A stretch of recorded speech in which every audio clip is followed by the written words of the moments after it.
Hello there, I'm Eamon Holmes. Thank you for joining us on GB News, Britain's news channel. I'm Patrick Christie's. Every weeknight from 9, I bring you 2 hours of unmissable, explosive debate and headline-grabbing interviews. What impact has that had? We got death threats and the bomb threats on. As time passes, She could have said stump. you made my argument for me. My guests and I tackle the issues that really matter, with a sharp take on every story. Went everywhere. Something practical could be done. I can become something different. Patrick Christie's tonight from 9 p.m. only on GB News, Britain's news channel.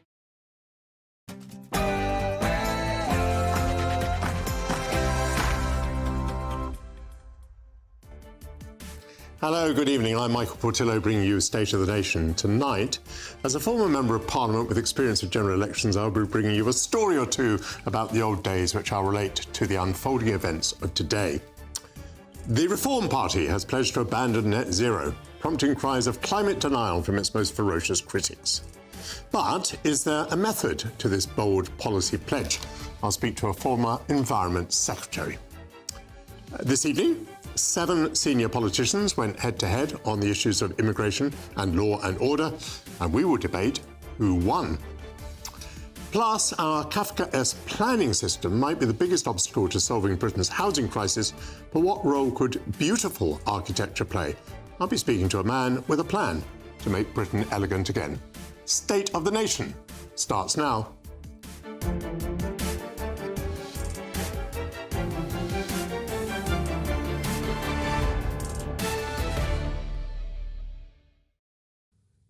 I'll be joined by my panel, PR consultant and former Labour aide Stella Santikidou, and Chief Political Correspondent at The Times, Aubrey Allegretti. As always, I want to hear from you. Get in touch via gbnews.com/your say. Now it's time for the News Bulletin with Polly Middlehurst.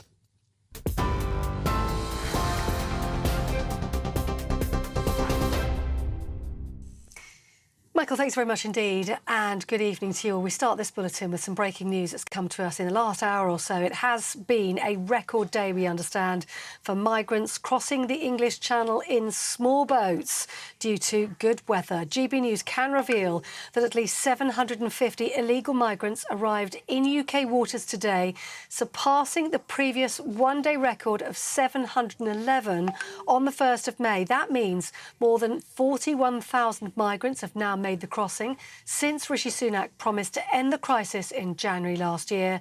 And it comes as an election debate over immigration took place tonight, with 7 representatives of the main political parties taking part, as you heard, on Channel 4. Reform UK Chairman Richard Tice addressed the record number of small boat crossings today. To pick people up out of the boats and take them back to France, that will stop the deaths. That's the compassionate thing to do. That will stop the illegal trade. Under the 1982 UN Convention of Law at Sea, France has international obligations in order to pick people up and take back. They're failing in those obligations. We're entitled to do that. That's the kind thing to do. It will stop people dying. Meanwhile, the Prime Minister faced questions from farmers on a visit to Devon this afternoon. Rishi Sunak argued that Nigel Farage's party wouldn't be able to deliver on any of its promises because, he said, a vote for reform was a vote for Labour. He said it had been a privilege to understand the contribution that farmers make to society, before warning that 40,000 jobs could potentially be lost as a result of Labour's manifesto. Now, the contrast at this election is crystal clear. Because whilst we're going to do all those things for you, as David said, in the Labour manifesto there were just 87 words about farming. No commitment to food production and food security. No commitment at all about the farming budget in the next Parliament. Forget about increasing it like we're going to do. They won't even say that they're going to protect it. Right? Like, that is the choice for you at this election, which is why it's so important that you come out and vote and you talk to your colleagues.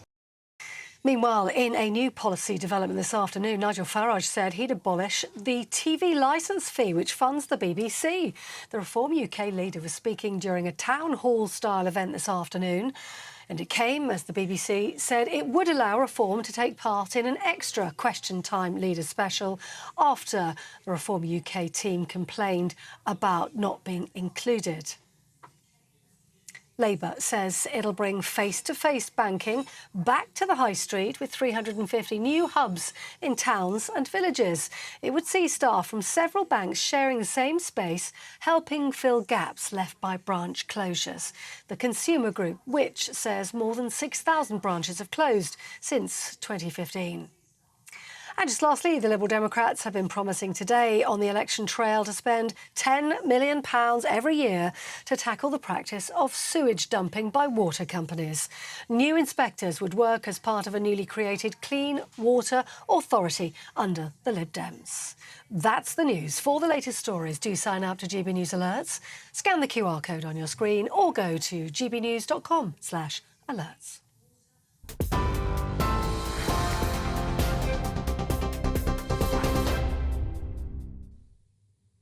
Thanks very much, Polly. Good evening again. I'm Michael Portillo, a GB News presenter who was a Conservative Member of Parliament over a period of 20 years, off and on. There was a gap of 2.5 years following my rather high-profile defeat in the 1997 general election. And that brings me to reflect on the general election campaign that we're experiencing now. For the Tories, ever since the soggy election announcement by a bedraggled Prime Minister in Downing Street, it's been an uphill battle. Given Labour's lead in the polls, perhaps it might have helped the Tories to focus on Sir Keir Starmer's party, especially what it's going to do and how it's going to pay for it.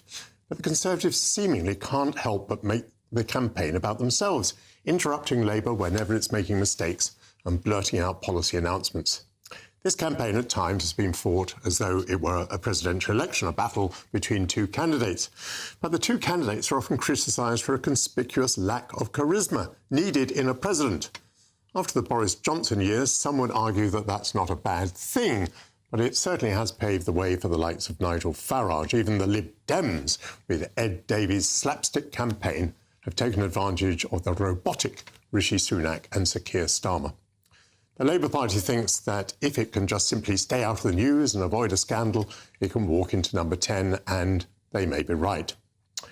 Recently, the Conservatives' campaign has looked confused over whether they hope or aim to win the election, or whether their message to electors is that they should avoid giving Labour a super majority. One result of this muddle is that the Conservatives will not know where to invest their campaigning efforts. Can they be seen to abandon seats that have traditionally been regarded as marginal, but which may already be lost, to put resources into seats traditionally thought to be safe, where the Conservative candidate is in fact now in mortal danger? In 1997, as I recall, at least some opinion polls pointed to a Labour supermajority, but they tended to be discounted as too bad or too good to be true, depending on your allegiance. Well, I did believe them. A poll of opinion in my constituency, published in a newspaper on the Sunday before the election, revealed that I was just 3 points ahead of the Labour candidate. It was an invitation to the largest number of Liberal Democrat voters to switch to Labour to defeat me. Labour published the article as a leaflet, and my guess is that it was highly effective in promoting tactical voting. On the day of the election, I toured the patch in my campaign vehicle, calling in at polling stations. I was struck by how many people refused to catch my eye or even return my greeting. I abandoned the tour halfway through the day, too horrified to continue. It seems that many Conservative incumbents could suffer the same fate. They know already that over the last 5 years of Tory government, people have ceased to listen to what their party has to say. I rather assume that whilst half the party talks of winning and the other half warns of an upcoming Labour supermajority, the voters will shut their ears to both. Well, joining me now to discuss the polls is the director of JL Partners, Scarlett Maguire. Good evening. I wanted to ask you a little bit about methodology, because actually, if you ask 1,000 people how they're going to vote and 360 say Labour and 200 say Conservative, that's not the result you publish, is it? Well, it is and it isn't. So I think normally you'd ask, we tend to use a sample of 2,000 people. That can vary, but let's say 2,000 people. You get a good idea of who they should be from census data and historic vote share. So you have an idea of what they should look like age-wise, gender-wise, region-wise, how politically interested they are. So you have those numbers in mind. You try as best you can to find those numbers anyway as part of those 2,000. You will have to do a little bit of what we call weighting at the end, though, which is to make sure that those numbers match exactly as they can the national, sort of a nationally representative sample. So that means, for example, older voters older voters can be harder to reach. It obviously is very important that we include them as part of the poll and include them in a representative way. So it may be that you make your older people that are in the survey slightly more important in the end results. You used the word weighting there, W-E-I-G-H-T, exactly. which is a manipulation. You must feel a bit nervous as you're manipulating, because you're going from something which was real to something which is a bit of a confection. I think pollsters do get very nervous about it, and we actually see, especially in the United States, there have been some quite big errors, even very recently about this. So people have, say, upweighting, so increasing ethnic minorities, for example, so that one or two people can end up representing a whole group of voters. Now, that's obviously not ideal, and that's why you try and ensure that when you first ask people, your initial survey is as representative as you can. I think there's a lot. I don't think they get that nervous about the sort of weighting that we do, and I think other pollsters in the UK do as well. We've heard lots in this election about MRP polls. They seem to be a bigger sample, and they seem to try to fit characteristics to particular constituencies. May I just ask you, first of all, has this actually been tested in battle? Do we know that MRP works? So we know that MRP in principle works. It sort of slightly depends on the MRP, on the data that's going into it, and then the different versions of that model that someone might build. So it has been proved successful in the 2019 campaign here, for example, and in campaigns in Europe. Although you only have to look at the different MRPs we've got out at the moment without wanting to make any speculations. If you look at the seat projections that have come out even since the beginning of June, all using these MRP methods that you say, they can range from as low as 66 to as high as 180. So someone must be wrong. It's, and that's for the Conservative seat total.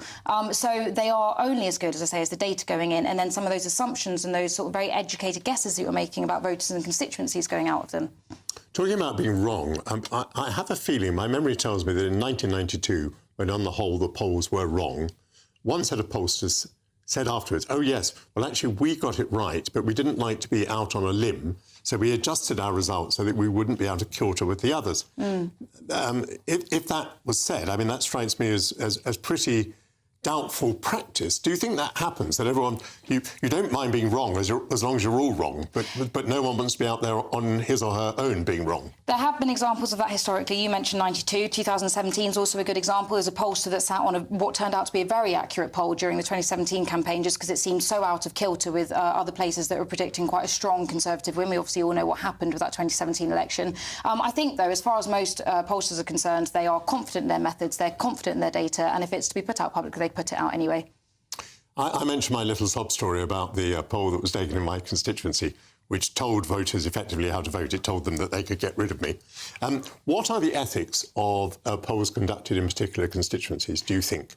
I think the ethics are completely fine. I think if there's someone that you have to, if you put something in the public domain, I think it's one of the reasons why we have a better polling industry than a lot of other countries. You have to publish all your data, all your questions anyway. So I think individual constituency polling is very good. Ours is very good. It's proven to be very accurate. I know what you mean about influencing the result, but you could say that about sort of all polling or even the whole sort of polling, media, political ecosystem. It's quite hard to distinguish between the two. And if you have no problem in principle with tactical voting or the sort of principle of casting your vote against someone rather than for someone, I don't think that individual constituency polling is problematic.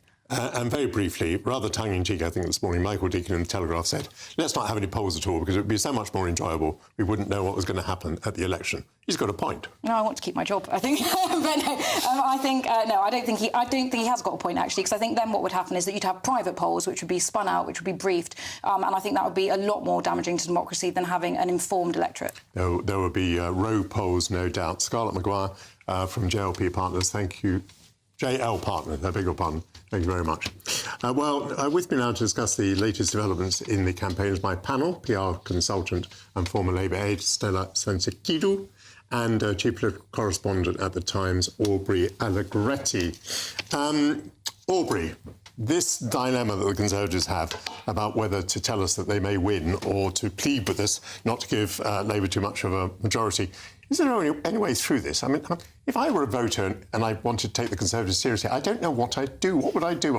Instead of not voting Conservative, I suppose I'd vote Conservative again. Is that what they're hoping for? I think that's right. I think the Conservative Party is trying to sow the sort of seed that defeat is certain and therefore people don't need to punish the party anymore and they can afford to give the party its vote to sort of avoid it completely being an extinction level event.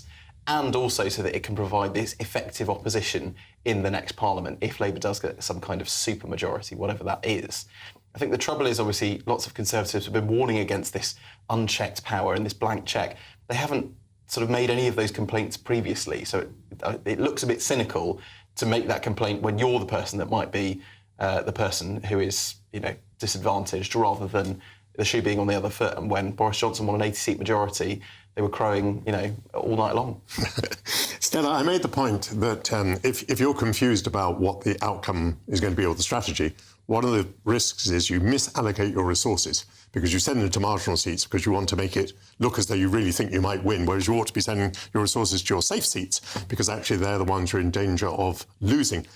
I just want to ask you, do you believe in campaigning at all? I mean, do you think it makes much difference where you apply your resources? I think it makes a difference. I think canvassing makes a difference. And if it doesn't make a difference to the person who is being canvassed, then it definitely makes a difference to the person who is doing the canvassing, because it is very, very educational, and it really does help you to really test your policies, your manifestos, your communication skills, your candidate, if you're working for someone. I think there is also something to be said about the kind of voter who will be persuaded by seeing a candidate show up on their doorstep. Sometimes what you will find is there will be some people who will be saying, nobody has contacted me in months, and now suddenly you remember about me because it's election time. Now, what I would argue is that the same person, maybe if you contacted them a year ago, they would be like, what are you doing? Leave me alone. I don't want to be seeing you. But as I said, I think it depends on the kind of voter.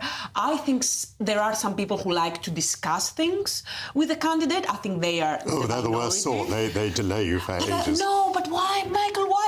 I love chatting with... I love chatting with people on the doorstep because they really do test your ideas. They let you realize what cut through there is with policies, and also you get a sense of their emotions, which you are not going to get from, a poll or a focus group.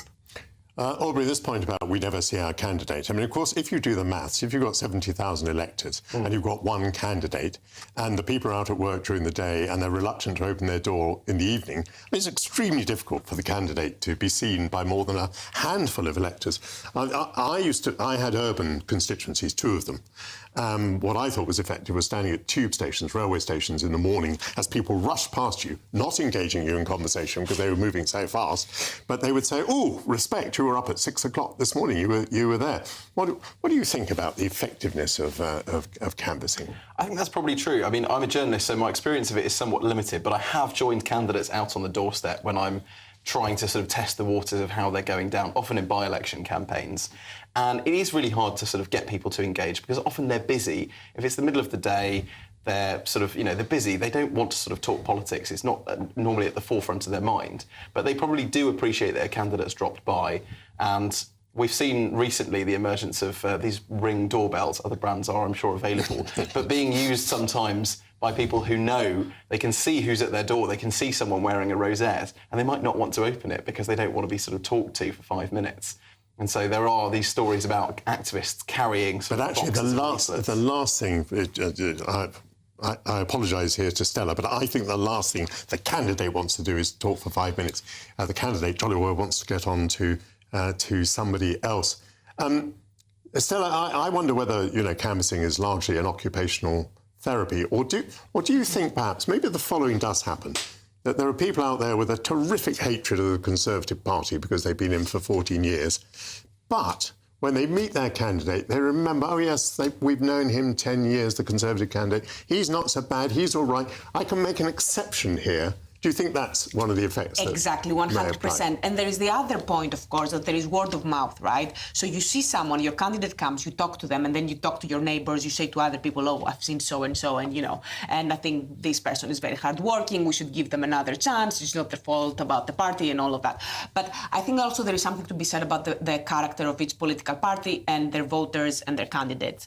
And I'm obviously from the Labour Party, so I would say that, but I definitely think that there are some Labour activists who can be a bit more tribal and they can see the Labour Party a bit more as, I definitely see the Labour Party as my family. Don't cringe, that's just how I see it. So I will have a sense of loyalty to the Labour Party, even if it's going completely, off the rails. Whereas I do think there are some other people who perhaps have careers in the private sector, and I'm sure you will want to correct me on this, but I do think that tends to be more the case in the Conservative Party, where you will have people where they will join the party as a vehicle for, a ministerial career or something like that. And beyond that, they will not particularly be interested to sit in a Conservative Party local committee to discuss the minutiae of the local party, things like that. I would say you're probably out of date. I mean, I think it's much more difficult to become a Conservative candidate now than it was in my day. In my day, a minimal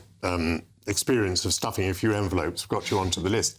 But now, many people, even running for the Conservative Party, people have rather long, distinguished records of community service, and that's more or less, what gets them in at the ground floor. Anyway, we will discuss more later on in the programme. In particular, we'll be talking about some breaking news. For example, the immigration figures. I think it's the figures on small boats, which are pretty stunning. Thanks very much to the panel. Coming up, Reform pledges to scrap net zero. I'll be speaking to a former Environment Secretary after the break. Britain's Newsroom. Weekday mornings from 9:30. I've got a grade 3 astrocytoma brain tumour.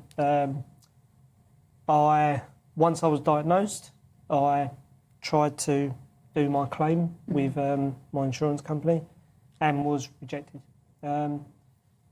They then also cancelled my life insurance and also cancelled my wife's policies as well. And this is Zurich Insurance, This John. is Zurich, and their point was, because you'd had some dizzy spells, which you hadn't told them about, they say dizzy spells equates to a brain tumour, which there's no evidence to support that. I was with King's College Hospital. They ignored them. King's College Hospital were the experts. And you were expecting £25,000? Yeah, that was a critical illness claim. Critical illness, because you've got a critical illness. Clearly, it couldn't be more critical, could it? No. Michelle, you've got a lovely, poorly husband, and you're also worrying about paying the bills and what the future holds. Yeah. What impact is this having on you on a day-to-day basis? I try not to think too much about the future because it does upset me. I'm kind of thinking, when John does go, I'm left with a mortgage to pay and 2 young children. How old are your kids? 5 and 3. Right. So it's incredibly tough. And are you working? I haven't worked since having the children. Right.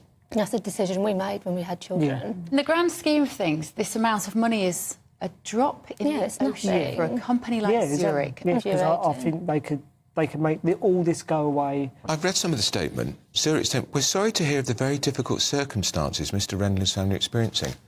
You're terminally ill, and they're calling that difficult circumstances. The People's Channel.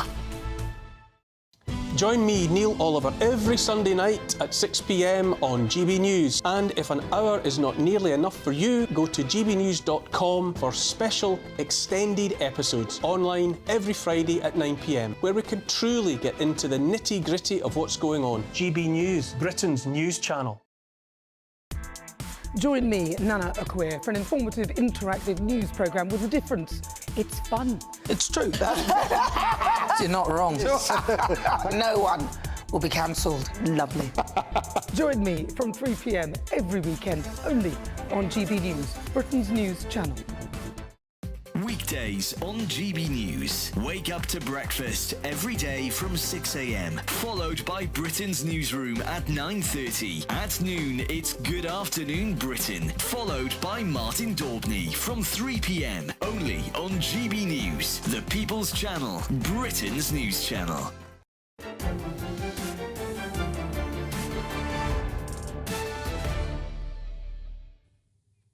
Welcome back to State of the Nation. I'm Michael Portillo. You've been getting in touch with your views. Ian says, was it Jim Callaghan who said at one point the nation stops listening to you? I think that's what's happened to the Tories now. Yes, I think I pretty much made that point in my introduction. I agree with you, Ian. And Tessa says, it comes to something, doesn't it, when all the Conservatives have to offer is please vote for us to stop Starmer winning a supermajority. Again, I feel I more or less said that too, so I agree with that comment too. Thank you very much, Tessa. Yesterday, Reform UK released its manifesto. One of the interesting pledges is to scrap net zero. Reform says it will save 30 billion a year. They don't show their workings, as perhaps they should have done. But what is clear is that the net zero project is going to be expensive. The Institute for Government projects total cost for achieving net zero by 2050 will be £1.4 trillion, but the savings will total £1.1 trillion. That works out to a net amount of just 321 billion or £10 billion a year. So is maybe the Reform Party onto something? I'm very glad to be joined by the former Conservative Environment Secretary, George Eustace. George, lovely to see you on GB News. Is Reform onto something? It's a very, very expensive policy. And even if it's not terribly unpopular now, as those expenses come through, the likelihood is that it will become more unpopular with people. Well, I think they're wrong to make this point. And the reason for that is there's a number of reasons why we should move towards net zero. I mean, first of all, climate change is a reality. And although it's true that the UK's contribution to greenhouse gas emissions is relatively modest in the global context, you know, we should do our bit and we should show a leadership role. I think the second thing that's important is we have very good scientific expertise in this country. And if we apply our minds to this, we can come up with some of the technologies that'll help the whole world get there. And so we ought to be taking that leadership role. And then when it comes to the cost, you know, you have to look at this in the context of the fact that oil and gas is a finite resource. We probably passed peak oil production about a decade ago. And as the next 20, 30 years goes forward, oil and gas is going to become less available, prices will become higher and more volatile. And so if you care about your energy security, you actually need to decarbonise your energy reliance as well and move away from oil and gas. And so even for those who are very sceptical about climate change and think it's, you know, sunspots or something that's leading to higher temperatures, nothing to do with carbon, even those who believe that, there are other strategic reasons around our energy security why we should be doing this. People can disagree with the policy, even if they don't disagree that global warming is occurring. On this point about global leadership, a third of the emissions in the world come from China. China has an aspiration to reach net zero, an aspiration by 2060. We, however, have bound ourselves with legally binding targets, which are of a different nature. So I might say, I think this is probably what Reform is saying, that the policy we should follow is the Chinese policy. Of course we want to move towards net zero, but we don't want to cripple our economy along the way. And since we're such a very small economy, and China is such a very large one, by the way, the United States is 1/6 of emissions, and they're not legally bound either. What is the point of doing ourselves so much economic harm when we're not going to make a difference to the planet? Well, this is, I think, where there's a legitimate point, and it's why I think Rishi Sunak was right late last year to recalibrate the pathway to net zero, because the thing that used to frustrate me in government is, although it was net zero by 2050, we were constantly harried by the Climate Change Committee, all sorts of other activists, other departments in Whitehall used to say to DEFRA, well, some of these things you're talking about are uncertain, the technology's uncertain, therefore we need you to commit to plant even more trees. And that's even though our tree planting ambition was already off the scale. Or we think you should have some kind of campaign to persuade people to eat less meat, which would have been just whistling in the wind. So what you actually need to do as you move towards decarbonisation is to create the space and the time for existing technologies to mature and get better, and for new technologies to come forward. And that's But we haven't created the space and the time. We're talking about 2035. Labour's talking about 2030 for some of these targets. And you say a global leadership role. It looks to me like a global masochism role, because what we're doing is not influencing China. What we're doing is not influencing the United States. Therefore, it's not actually having an effect on the planet. But what it is doing is exporting jobs. Now, many of our targets are about decarbonisation on a purely national basis. In other words, what is produced here. But of course, if we export technologies like steel making, if we export production like oil and gas, then that comes off our tariff. But what we've done is we've exported the jobs. Yeah, and absolutely. Then, blow me, we're importing the oil and gas from across the planet. And guess what? That puts up not only our vulnerability, but the energy that's required to move it across the planet. And that's absolutely right. And there's no point in just exporting the pollution. You could say the same of livestock production. You could say, well, we're going to produce less meat in this country, but we're going to import it from Australia. You won't have done a clever day's work because the average carbon emissions are double what they are in the UK in some other systems for livestock production elsewhere. So all of these are legitimate points. I don't think it means that we shouldn't strive towards net zero, but it does mean we shouldn't be harried into taking the wrong decisions prematurely. So in 2017, the Theresa May government said that they were going to have a strategy of electrification first. Since then, we've seen a whole new plethora of new renewable fuels coming forward, like hydrotreated vegetable oil. There are technologies where you can basically do pyrolysis on tyres and use that as an alternative fuel. There are technologies like methane capture that are coming forward quite quickly. And what we need to be doing is using many of those other technologies to get there, not trying to constrain ourselves to particular technologies and then making that some kind of strategy. Well, let me test you then. Quick answers, please. Is the Labour policy too fast? I don't think it'll be very different to what Rishi Sunak's done, in that the one thing they've said they'll change is that they'll bring forward the ban on fossil fuel cars, diesel and petrol cars, to 2030. They almost certainly won't be able to do that, so they'll have to move it back again. And they're going to harry the North Sea more, aren't they? They're going to tax the North Sea more. They're probably going to depress North Sea production. The big problem, yes. It sounds like you're in favour of Labour's policy. No, I'm not. No, definitely not. I mean, I supported Rishi Sunak's change. Has Rishi gone far enough with his changes? That's question number 2. I think he's got it right. Yes, he's got the balance right in that we are still committed to net zero by 2050, but we're making space for other technologies to come through. And so do you think on automotive, we're not going faster than the rest of the world. It made no sense for the UK to ban diesel and petrol cars in 2030 when the US, Japan and Europe weren't going to do so till 2035. And so indeed. Alignment was the right thing to do. Has Reform got it wrong? Well, they've got it wrong because they basically say jettison the whole thing, and I think that's wrong. So it's legitimate to say... I wonder whether they've got it wrong politically. I wonder where the votes are. Well, there will be votes in what they're saying, yes, because there are people that are very sceptical about climate change or don't think we should be spending money on it. But I also think you need to do the right thing in these situations. And the right thing to do, in my view, is to stick to that 2050 target, but recalibrate the roadmap to it and make sure you leave enough time and space for new technologies to come through. George Eustace, thank you very much indeed for spending your Tuesday evening here with me on GB News. Coming up, we'll be discussing this evening's 7-way leaders debate. Who came out on top? You can find out after the break.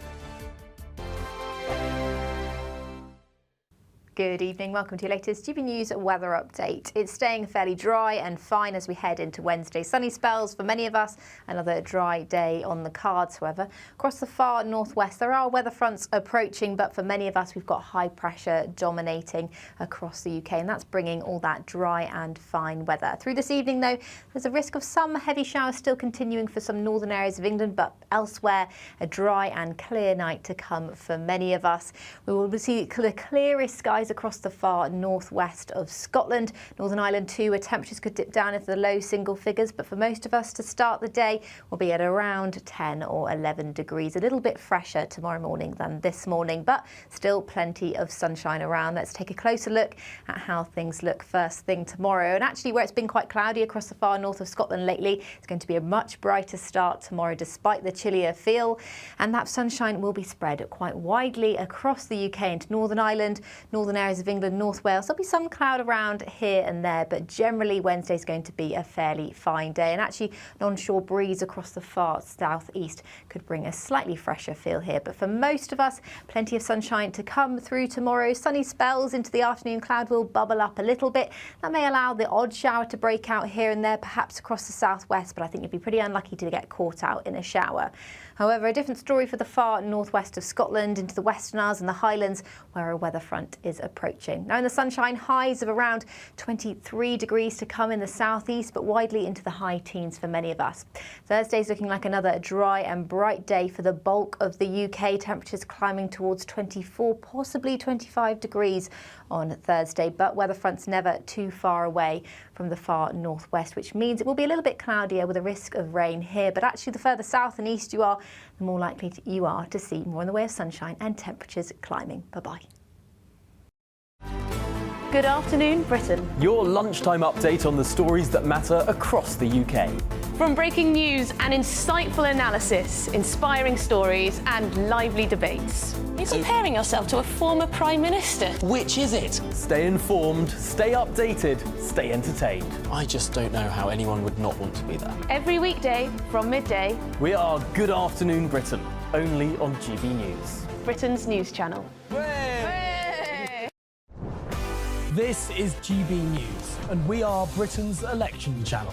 This vote may seem to be about the politicians in the media, but it's actually about you. And we won't ever forget that. Join us up and down the country as we follow every moment together. Now more than ever, it's important to hear all sides as you make your decision ahead of polling day. We're here for you.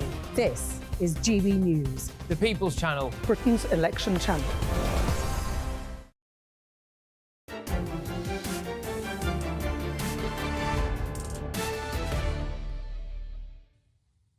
Welcome back to State of the Nation. I'm Michael Portillo, or at least I used to be. You've been getting in touch with your views. Tim says the UK contributes 1% of global emissions. If our island sank into the sea tomorrow, it would make no difference to climate change. And Ava says we should not sign up to net zero. All countries should have signed up to reducing 10% of current output per year.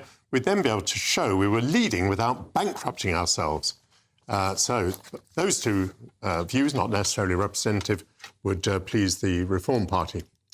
Well, representatives from the 7 main parties have been going head-to-head again this evening. Tonight's debate is focused solely on the issues of immigration and law and order. Let's have a look at a highlight. Rape sentences have gone up from 6.5 years under Labour to about 10 years now, and we have legislated to make sure, to Richard's point, that people who are convicted of rape are not automatically released at the halfway point, as they were previously. Labour, shockingly, voted against that measure during the passage of the police crime and sentencing bill. How astonishing. Chris stands there when 97 of every 100 reported rapes in this country today, absolutely nothing will happen. And he talks about early release. Chris and his government are presiding over people being released 70 days early, a number of whom posed a threat to the public. I mean, come on, Chris, you should be apologising to this audience, not boasting. Well, I'm joined again by my panel, PR consultant and former Labour aide Stella Sansikidou, and Chief Political Correspondent of The Times, Aubrey Allegretti. Stella, there we saw Nick Thomas-Symonds responding to Chris Philp. In your view, who had the better of that particular exchange? Oh, of course, the Labour Party has a much better position on this, because the truth of the matter is that the Labour Party has not been in government for the 15 years, so they have not presided over rapists and criminals and murderers being released early, and they also haven't presided over the complete and total failure of this government to build more prisons, which is one of the most important things that the Labour Party needs to do, not just build more prisons, but planning reform more generally. I know it's boring, but it clearly sips on every single issue. How can you be making promises about locking up criminals when you don't have anywhere to put them? Aubrey, it was, I thought it was a difficult position for Chris Philp there. I mean, he was talking about the rate of conviction, but of course it is the case that the government is having to let people out of prison because the prison estate isn't big enough. Absolutely right, and sort of law and order, crime and justice, areas where the Conservative Party was traditionally much more trusted, it has lost that trust from voters, and it's much harder to regain it than it is to lose it. So I suspect the Labour representative there, Nick Thomas-Symonds, will be very happy that they're talking about the Conservatives' record. Chris Philp determined to try and turn the tables and talk about what life was like under Labour pre-2010, but I think most people just think that there is enough distance now between 2010 that it's sort of nonsense for the Conservatives to keep pointing back to that point and argue that things were worse then. I think people just think it is worth letting the other side having a go. Earlier in the hour, Polly broke the news that at least 750 small boat migrants arrived in the UK waters today. That takes the total number of migrants who've crossed this year to almost 12,200. Stella, more bad news for the government, so you might rejoice in that. But all parties, when they were asked the other day in the debate, sorry, all major parties in England and Wales, I think, no, I have to refine that again, Labour, Conservative and Liberal Democrat all agree that migration should be reduced. How are you going to convince people that you're going to reduce migration? I mean, how is the Labour Party going to do that? Yeah, so polls have already shown that people trust the Labour Party more with reducing migration than the Conservatives, obviously because... But are they right to? But are they right? That's a very good question. I think they are right. I think there are a lot of levers that the government has not yet used, which the Labour Party will be doing. I think there is a difference between legal immigration and illegal immigration. Personally, I hope that there is going to be a sensible plan and not something like what the Reform Party suggests, where they want to go for net zero immigration, because I don't think we are net zero migration. Because I don't think the country is there. There's going to be economic hardship if that happens, and I think that voters may want to have lower immigration, but they also want to have an economy that grows and they want to have prices that are stable, and sometimes you can't have both things at the same time. Yes, immigration seems to be a pretty big issue. I'm not sure how far Labour has got with convincing people that it will do better, but anyway, people appear to be pretty fed up with the Conservatives about their failure to deliver on their promises.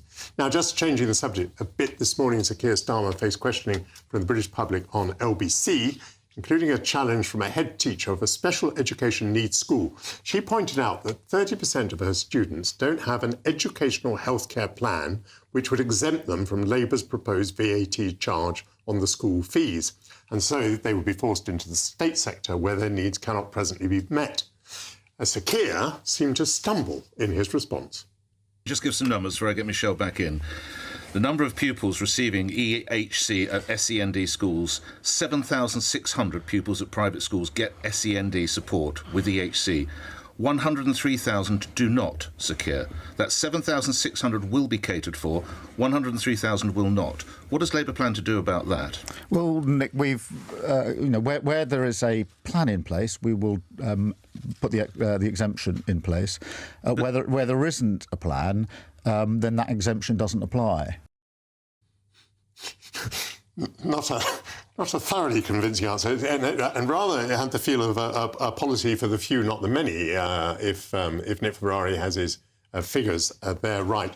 I'm slightly surprised about this pickle that Starmer is in. I'd heard him otherwise saying to the public, we know that some of you are going to lose out on this policy, putting VAT on private school fees, but we thought it through, we're doing something with the money, and I feel comfortable with my position. He didn't look very comfortable with his position there.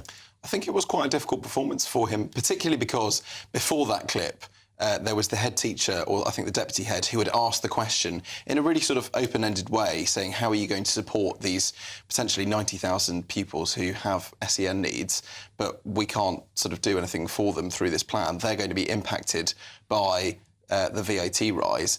And when he gave that answer, she then came back with this quite withering assessment of saying, actually, I don't think you thought this through properly enough. I suspect it's probably one of those things where if Labour gets into government, as it's sort of predicted to do, that the civil service will then go through with a fine-tooth comb and say, well, you're going to have issues here, and the departments will sort of compete over the policy and say, you haven't thought about this. So it's probably a party policy which, again, when it meets reality and Labour gets into Whitehall, the civil servants will probably try to unpick.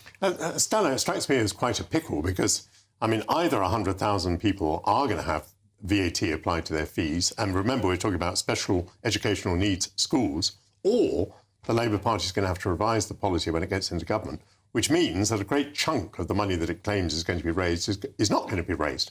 Why in this country is it so hard to get the upper middle class and people who have disposable income to pay for everything, for anything at all whatsoever? And whenever the lower middle class has to pay for anything or the working class has to pay for everything, you never hear of it.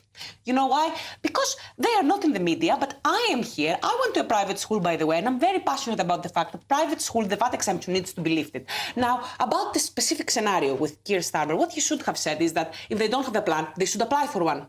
Because if their kids have special education, so for example, if they have autism or something like that, they should apply for a plan. My goodness, you are a toughie. So you think the leader of the Labour Party today should have said... Don't tell him that. Please keep me in the Labour Party. You think he should have said to the head teacher, well, John will get the parents to apply for a plan. Broadcasting is a very difficult thing to do. I would definitely not suggest that I'm a better media performer than Keir Starmer. But you're asking me what he should have said, and I'm telling you right now, like, he's probably more tired than I am, and he has a busier schedule. So I'm going to tell you, if I wish he had said that, because I think we'd have big headlines tonight. It's a very small number of kids that we're talking about. 103,000. And even smaller numbers still, that will not be able to get a plan. And why would they not be able to get a plan if they're in special education? I'm not quite sure, because I'm well aware of the limitations of the education system and how overburdened state schools but are. I think not quite sure is the summary, isn't it? Starmer is not quite sure. He's come up with a policy about which he's not quite sure.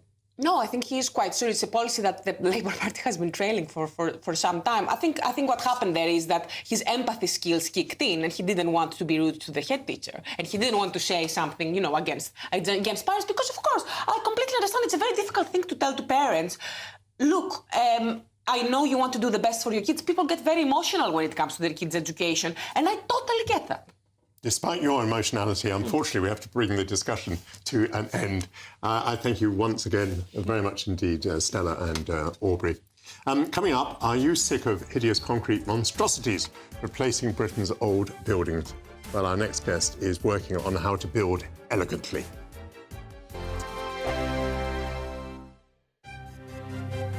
GB News Breakfast, every day from 6 a.m.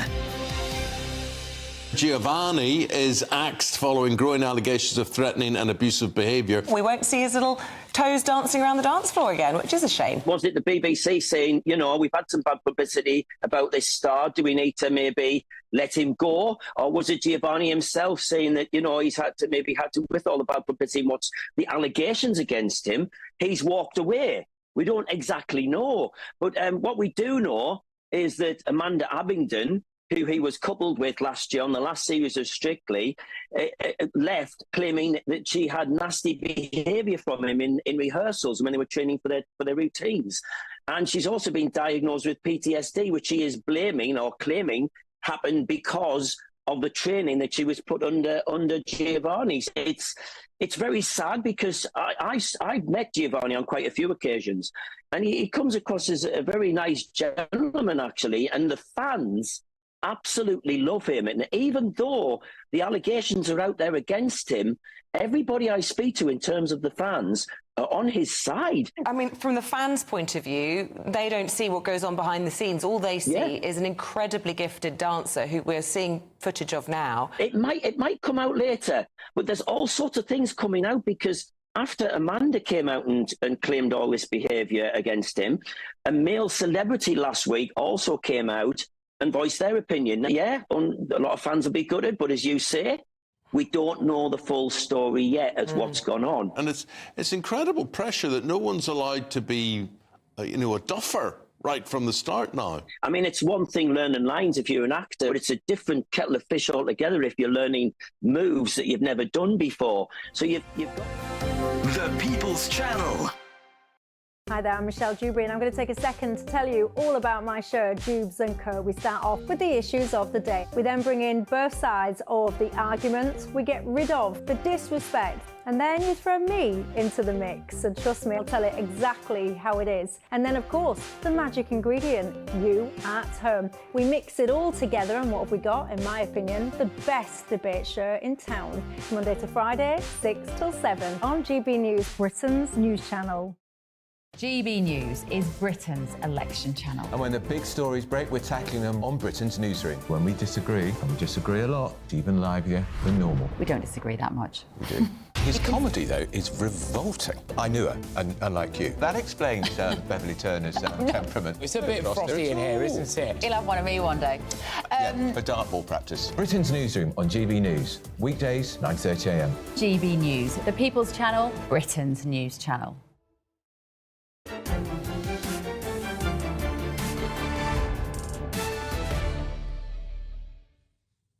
Welcome back to State of the Nation. I'm Michael Portillo.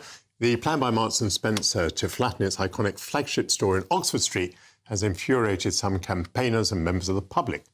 The retailer says that low footfall and poor building quality require it to demolish the almost century-old building and to construct a super-modern mixed-use unit on the site. Well, what would that mean? Here is what the building looks like today. Traditional, perhaps a little worn. It extends into the building by the side. However, the M&S replacement proposal is the kind of thing that the late, great Robert Hughes would have described as a peculiarly modernistic hell of repetition and loneliness. But the enterprising architects at Create Streets have drawn up a counterplan.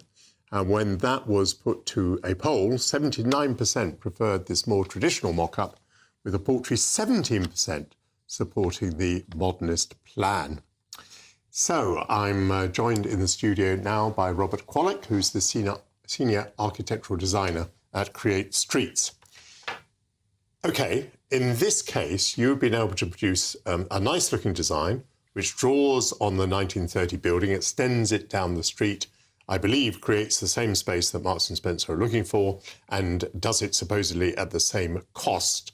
So, big tick for that. However, I mean, is this a principle that could be more broadly rolled out? I'm thinking that if we ask the public what they like in buildings all the time, is there not a danger that we're drawn to sort of hideous pastiches? I think of all those supermarkets who apparently have tried to make their buildings look traditional. They've given them sort of clock towers and arches.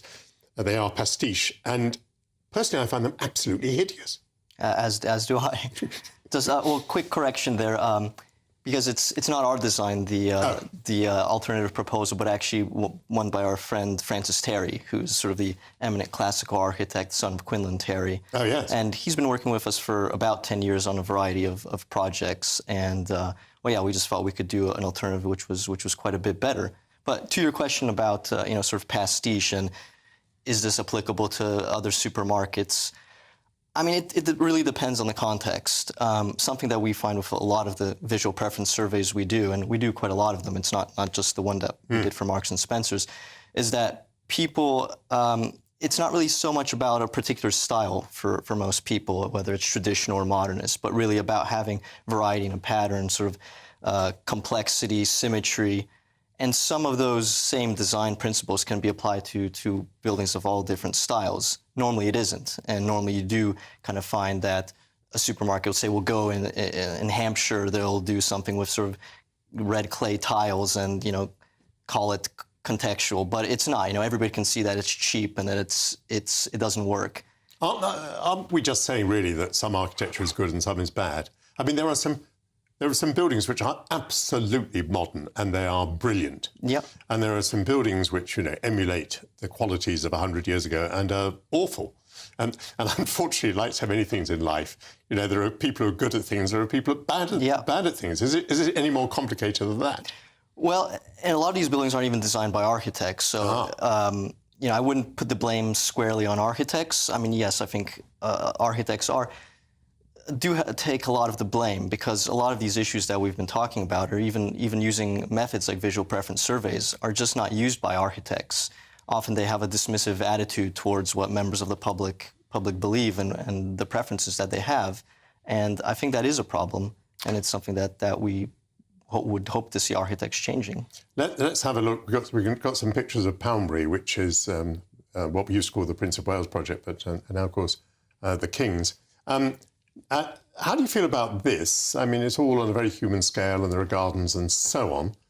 But can this be done for the same price as worse architecture? I mean, I assume that one of the reasons that many modern houses are ghastly is that every conceivable penny has been shaved off the price. Absolutely. Yes, it's true that developers do work to make their homes as cheaply as they possibly can, using the same kind of standard house types across the entirety of the UK. Something like Poundbury, in an ideal world, it wouldn't be a lot more. Truth is that it was about 10 to 15% more expensive to construct than a standard development. However, because it is built to such a higher quality standard compared to even developments that are also in Dorchester, it was also selling for about 20% more. So you do get far better value.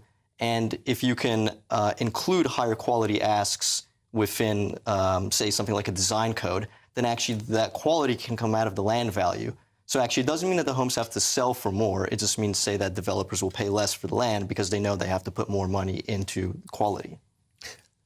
One thing of which I have no doubt at all is that we are affected by the quality of the buildings around us. Good buildings raise our morale. Thank you very much indeed, Robert. That's all from me, but coming up next, we've got Patrick Christis. Patrick, are you there? You are indeed. And can you tell us what's on your bill of fare this evening? Well, I must say, Michael, I've thoroughly enjoyed this show, so thank you very, very much. But we told you about it yesterday, we warned everyone about it yesterday, and now it's happening. A record day, the first of, I suspect, many record days in quick succession in the channel. We're going to be giving you the inside track on that. Why is Rishi Sunak not bringing up Keir Starmer's support for BLM, Shamima Begum, foreign criminals staying in Britain? And why is he not going after Sir Ed Davey as well? On the Lib Dem leader, I've got a very angry postmistress on, so that could be interesting. And there's been a major breakthrough in the mysterious MH370 missing plane saga. Have they finally cracked the case? That is a thoroughly interesting agenda, and I'm most interested that you're talking about Ed Davey and the Post Office. That is a dog that has scarcely barked while he's been falling into water all over the country. Well, Patrick Chris is next. I'll be back tomorrow at 8 o'clock. This is Michael Portello. This has been State of the Nation. A brighter outlook with Box Solar, sponsors of weather on GB News.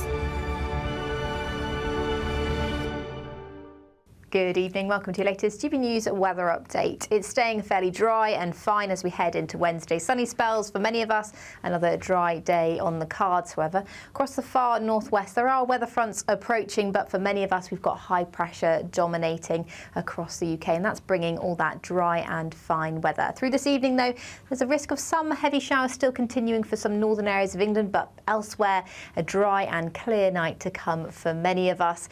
We will see the clearest skies across the far northwest of Scotland. Northern Ireland too, where temperatures could dip down into the low single figures, but for most of us to start the day, we'll be at around 10 or 11 degrees. A little bit fresher tomorrow morning than this morning, but still plenty of sunshine around. Let's take a closer look at how things look first thing tomorrow. And actually, where it's been quite cloudy across the far north of Scotland lately, it's going to be a much brighter start tomorrow despite the chillier feel.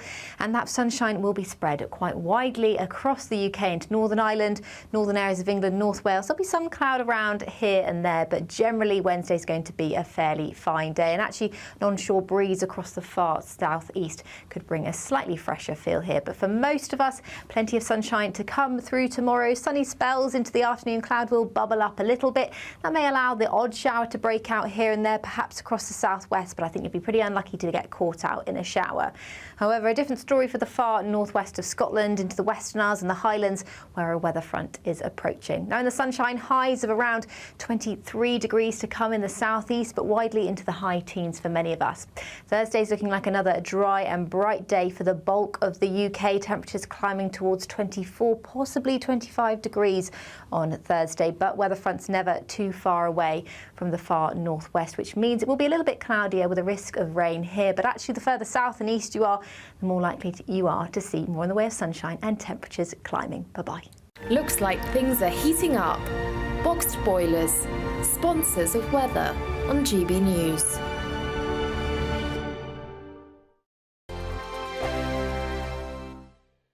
There's still time to win our Summer Spectacular with an incredible trio of treats, and you could win them.